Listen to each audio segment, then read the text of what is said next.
خلاص زهقتوا من الدنيا كده واتخنقتوا زي حالاتي وخلاص نفسكم تهجوا وتسيبوا البلد؟ طب ما ايه رأيكم نطير؟ بس يا خسارة، أخلوا لنا أجنحة.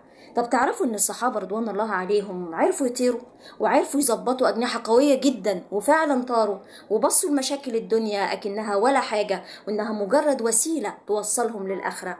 يعني ايه الكلام ده؟ يعني في جملتين دايما مكتوبين في القرآن غالبا مع بعض: الذين آمنوا وعملوا الصالحات. وهم دول الجناحين اللي الصحابة رضوان الله عليهم كانوا بيقووهم عشان يقدروا يطيروا ويشوفوا مشاكل الدنيا دي ولا حاجة، وان الهدف الاساسي بتاعهم هم ان هم يروحوا للجنة. يعني ايه الكلام ده؟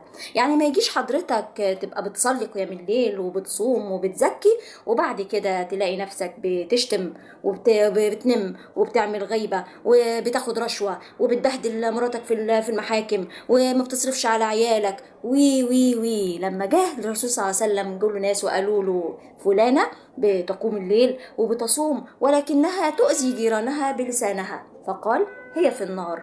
وقالوا له على امرأة تانية إنها يدوب بتصلي ويدوب بتطلع الزكاة المطلوبة ويدوب بتتصدق بسيط ولكنها لا تؤذي جيرانها، قال لهم رسول الله صلى الله عليه وسلم هي في الجنة. خد بالك، الذين آمنوا وعملوا الصالحات دول الجناحين اللي لو احنا قوناهم هنقدر نطير ونبص على مشاكل الدنيا دي ولا حاجة. طب تعالوا كده نشوف أمثلة للصحابة رضوان الله عليهم في أفعالهم. خد بالك، مش معنى ان انا اقول قال الله وقال الرسول ان افعالي تكون مظبوطة. لو عرفت اوازن ما بين الاتنين، افعالي زي اقوالي، خد بالك هتبص لمشاكل الدنيا دي ولا حاجة، اكنك بالظبط طاير زي ما حصل مع الصحابة. لما يجي احد الصحابة اتنين كانوا الرسول صلى الله عليه وسلم قال لهم انتوا اللي عليكم النهاردة ان انتوا تاخدوا بالكم كحراسة بالليل، احنا هننام وانتوا تحرسونا عشان ما يجيش الاعداء ويبتدوا يهجموا علينا. وفعلا واحد منهم نام والتاني تنه صاحي قال له ايه، انا هصلي وبعد كده في اخر الليل هيحصل العكس، انا اللي هنام وانت اللي هتصحى.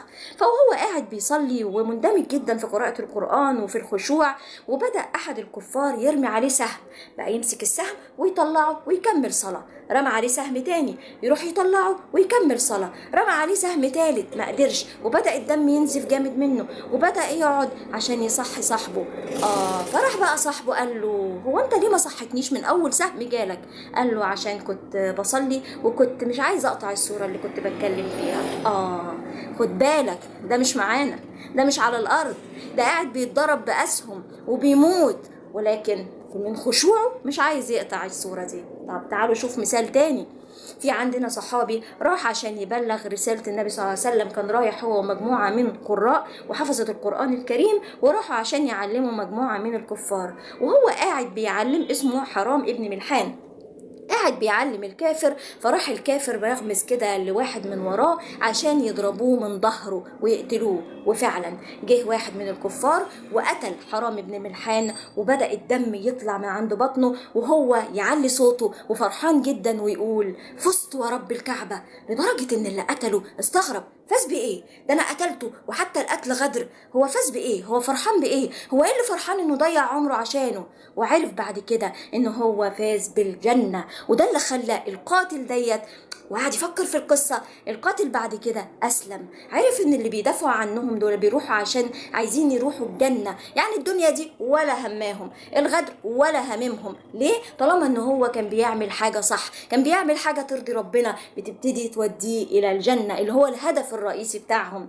مثال كمان، أحد الصحابة اللي هو عروة بن الزبير. عروة بن الزبير ربنا ابتلاه بمرض، كان عمل غرغرينة في رجله. الغرغرينة دي الأطباء قالوا لازم غرغرينة يعني موت في الأنسجة، ولو ما اتقطعتش الحته اللي حصل فيها الغرغرينه هيبتدي المرض يخش على بقيه الجسم ويموت بقيه الجسم الخلايا بتاعته، فلازم يحصل البتر. فراح قالوا له ايه رايك تشرب خمره عشان كده ما تركز ونقدر ان احنا زي كده المخدر، ما كانش فيه مخدر زمان، عشان نقدر نفطر الجزء اللي حصل فيه الغرغرينه. فقال لهم يا سلام، هو انا اصبر على الابتلاء اللي ربنا اداهولي بان انا اعصي ربنا؟ لا، انا هخش في الصلاه واول ما اخش انا من الخشوع كده ان شاء الله مش هحس بالألم. وفعلا دخل في الصلاة وبدأوا يقطعوا وبدأ ما يحسش بالحاجة ديت لحد ما جه عند آخر حتة وهم بيبتدوا يكوا الجرح ديت، راح أغم عليه، ولكن سابهم ان هم يقطعوا طول الوقت وهو في الصلاة وخاشع. ايه ده؟ الناس دي مش من هنا على فكرة.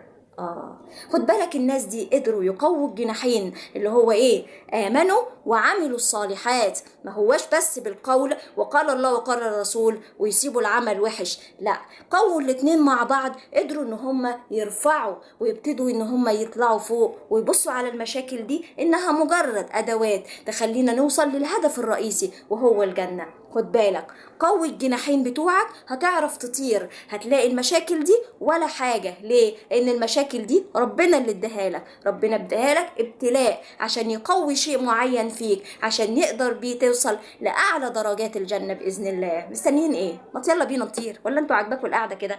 والسلام عليكم ورحمة الله وبركاته.